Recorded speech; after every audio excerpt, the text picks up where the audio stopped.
First reading. A reading from the prophet Daniel, chapter 7, verses 9 to 10 and 13 to 14.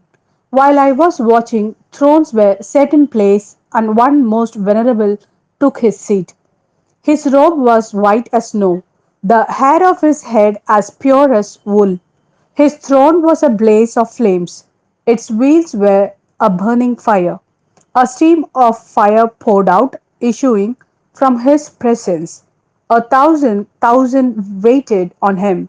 10,000 times 10,000 stood before him. The court was in session and the books lay open.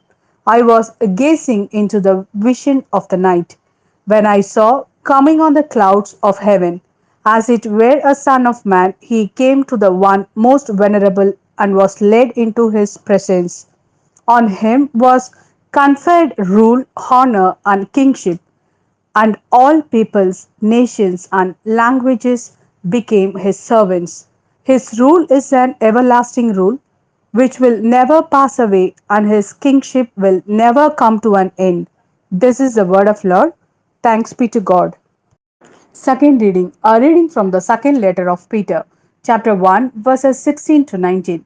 When we told you about the power and the coming of our Lord Jesus Christ, we were not slavishly repeating cleverly invented myths. No, we had seen his majesty with our own eyes.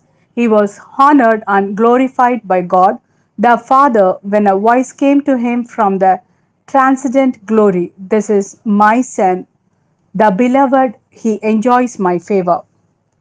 We ourselves heard this voice from heaven when we were with him on the holy mountain.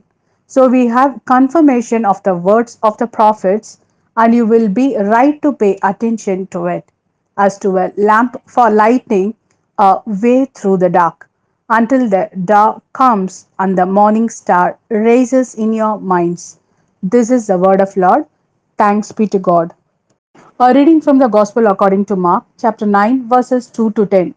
6 days later, Jesus took with him Peter and James and John and led them up a high mountain on their own by themselves.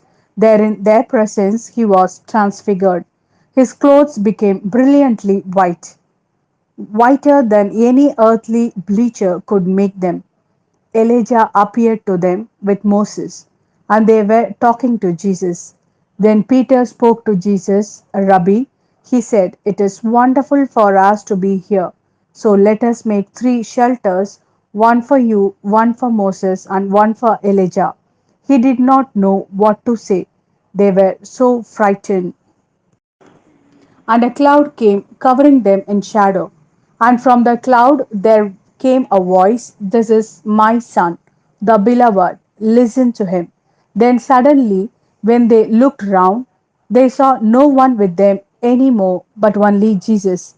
As they were coming down from the mountain, he warned them to tell no one what they had seen until after the Son of Man had risen from the dead. They observed the warning faithfully, though among themselves they discussed what raising from the dead could mean.